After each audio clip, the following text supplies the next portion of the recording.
మధ్యలో ఉండి పోరాడాలి. ఏ స్థాయి వ్యక్తిని తీసుకొచ్చి మీరు అక్కడ నిలబెట్టారు గ్రౌండ్ లో? చిరంజీవి గారి లాంటి వ్యక్తిని పార్టీ పెట్టించి. కాపుల పార్టీయా? తెలుగుదేశం కమ్మల పార్టీ కదా, ఎవరో పార్టీ పెట్టించారా?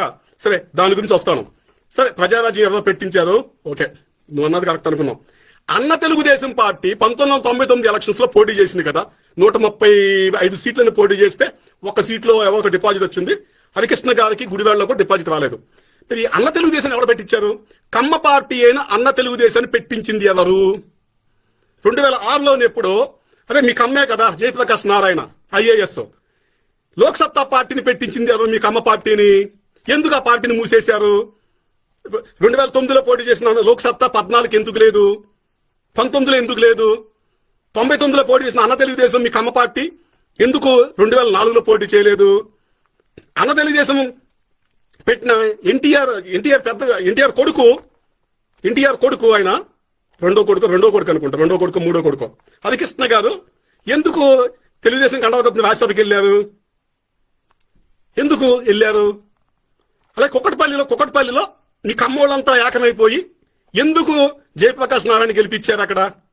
ఎందుకని గెలిపించారు అంటే ఆయనకి వేరే ఓట్లు పడవచ్చు, కానీ మీ కులమంతా కూడా మూకుమ్మడికి వెళ్ళి కమ్మ కులమంతా కూడా కుక్కటపల్లిలో మీకు ఎన్ని ఓట్లు 30-40 ఓట్లు తీసుకెళ్లి మూకుమ్మడిగా తెలుగుదేశానికి కాకుండా లోక్సత్తాకి ఎందుకు చేశారు మీరు? ఇవన్నీ కూడా ఇది చెప్పు, తీసుకొచ్చి ప్రజలకి ఇవన్నీ చెప్పు. ఎన్టీఆర్ గారిని పదవి నుంచి దించేసి పార్టీ లాక్కుని ఆయన మీద చెప్పులేసి గెంటేసి మెడపట్టి గెంటేసి ఆయన మీద నగ్నంగా కార్టూన్లేసి ఈనాడులో వ్యక్తిత్వ హననానికి పాల్పడి ఆయన్ని చనిపోయే వరకు వేటాడింది ఈనాడు పత్రిక, చంద్రబాబు నాయుడు గారు, ఈ కమ్మోళ్ళని మొత్తం అంతా కూడా కొడుకులు, అల్లుళ్ళు, కూతుళ్ళు. ఈ క్రమంలో 1999 ఎలక్షన్స్ లో ఎవరైనా ఎన్టీఆర్ని బాగా అభిమానులు ఎవరైనా ఉంటే కోపంతో వీళ్ళు ఇంత పని చేస్తారా, ఆయన చంపేస్తారా ఆయన అని చెప్పేసి కోపంతో కాంగ్రెస్ పార్టీకి తెలుగుదేశం ఓడిస్తాకి కాంగ్రెస్ పార్టీకి ఓట్లు వేస్తారని చెప్పేసి ఆ ఓట్లన్నీ కూడా కాంగ్రెస్కి వెళ్లకుండా ఉండడానికి ఎన్టీఆర్ కొడుకునే తీసుకొచ్చి చంద్రబాబు చేత విమర్శలు చేపించి ఏదో అప్పటికప్పుడు ఒక స్క్రిప్టల్ వేసుకుని ఆయన తీసుకొచ్చి పోటీ చేపించి డమ్మీలు పెట్టి పూర్తిగా ఎక్కడో ఒక అతను బాగా గట్టోడు తగిలాడు, ఏదో ఫ్లూక్ లో వచ్చేసింది తెలియదేళ్ళకి, డమ్మీలు పెట్టి ఆఖరికి ఆయన కూడా డమ్మీగా మారిపోయి గుడివాడలో ఆయన కూడా డమ్మీగా మారిపోయి ఏదో తూతుమంది కొడాల నానికి ఏదో చేయమని చెప్పి అప్పచెప్పేసి మొత్తం ఆ రోజు ఎన్టీఆర్ అభిమానులు ఎవరైతే ఉన్నారో చంద్రబాబుని తెలుగుదేశం పార్టీని ద్వేషించిన వాళ్ళు ఉన్నారో వాళ్ళ ఓట్లన్నీ కూడా ఇటు కాంగ్రెస్ కాకుండా ఇటు పడేలాగా చేశాడు ఆ రోజు చంద్రబాబు నాయుడు గారు అన్న తెలుగుదేశం పార్టీ పెట్టించి. అయిపోయింది కదా. అలాగే కేంద్రంలో ఉన్న బీజేపీ గారు విషయం ఆ రోజు నాడు 2 సార్లు ప్రభుత్వం పడిపోవడం వల్ల సానుభూతి ఉంటే బీజేపీని తెచ్చుకున్నాడు. సరే, అది పొత్తుల రాజకీయం ఏం కాదన్నాన్ని. అలాగే 1994లో ఉన్న కమ్యూనిస్టుల పొత్తుని 99 లేదు. ఎందుకు లేదంటే ప్రభుత్వ వ్యతిరేకుడు చీలాలి కాబట్టి ఇటు చంద్రబాబు మీద వ్యతిరేక ఓటు ఏమైతే ఉందో ఎన్టీఆర్ని చంపాడని చెప్పేసి ఏదైతే ముద్ర పడిపోయిందో ఆ ఓటు అంతా హరికృష్ణ పార్టీకి వెళ్ళిపోతాడు. అలాగే ప్రభుత్వ వ్యతిరేక ఓటు కూడా అటు చీలిపోతుంది. ఏదో కొత్త గొప్ప హరికృష్ణ పార్టీకి ఏదో 100 పడినా చాలు కదా, 200 పడినా చాలు కదా, నియోజకవర్గంలో 10 పడినా చాలు కదా వ్యతిరేక ఓటు. కమ్యూనిస్టులు చీల్చుకుంటారు. అలాగా కాంగ్రెస్ ఇలా చీలిక కోసం అని చెప్పేసి ఆ రోజు నాడు కమ్యూనిస్టు పొత్తు కూడా పక్కన పెట్టాడు, ఆయన బీజేపీకి వెళ్ళాడు. సో ఇది 99 రాజకీయం. అంటే ఈ మొత్తం చూసుకుంటే ఈ స్కెచ్ అంతా చూసుకుంటే పార్టీ పెట్టించింది చంద్రబాబు నాయుడే కదా, అన్న తెలుగుదేశం పార్టీ. అదే కమ్మ పార్టీ అన్న తెలుగుదేశం పార్టీ పెట్టించింది చంద్రబాబు నాయుడు గారు కదా. మరి నువ్వు ఎందుకు చెప్పు విషయాలు ఎందుకు చెప్పు నువ్వు? చిరంజీవి గారు కాంగ్రెస్ లోకి వెళ్ళి రాజ్యసభ అయ్యారు, ఆయన తెలుగుదేశంలోకి వెళ్ళి రాజ్యసభ అయ్యాడు కదా. రెండు అలాగే జరిగినాయి కదా. మరి అప్పుడు వాళ్ళు పెట్టించినప్పుడు ఇప్పుడు ఈ పార్టీ చంద్రబాబు పెట్టించినట్టు కదా. ఇక లోక్సత్తాకు వస్తున్నారు. 2006లోనో 2005లోనో ఇప్పుడు మొత్తానికైనా పార్టీ పెట్టేశాడు. యాక్చువల్గా 2005లోనే చిరంజీవి గారు పార్టీ రాజకీయాల్లోకి రావడానికి సన్నాహాలు చేసుకుంటున్నారు. ఆ విషయం వైఎస్కి తెలుసు, చంద్రబాబు తెలుసు.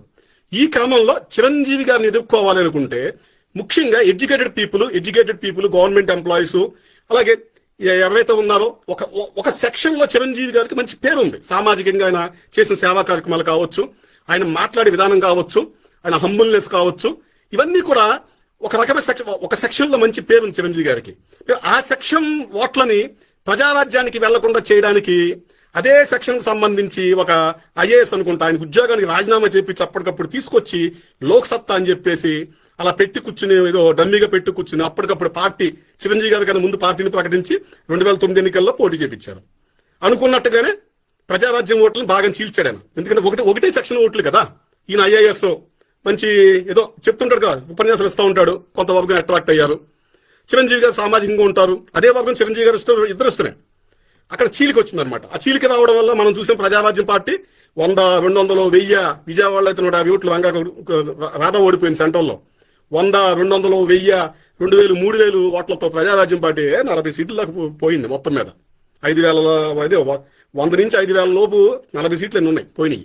సో ఇన్ని స్థానాల్లో ప్రజారాజ్యం ఓడిపోతా కారణం లోక్సత్తా జయప్రకాష్ నారాయణ పెట్టించింది.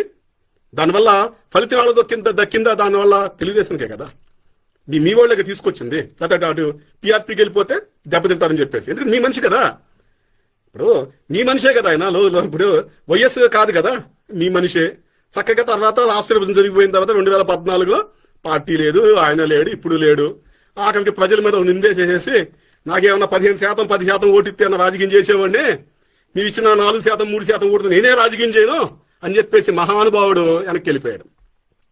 సో ఇవన్నీ చెప్పుకుంటే చాలా ఉన్నాయి. నీ కుల ఉగ్రవాదంతో ఒక చిరంజీవి గారు కనపడిన నీకు కమ్మ పార్టీ అన్న తెలుగుదేశం పెట్టిన హరికృష్ణ కనపడలేదే.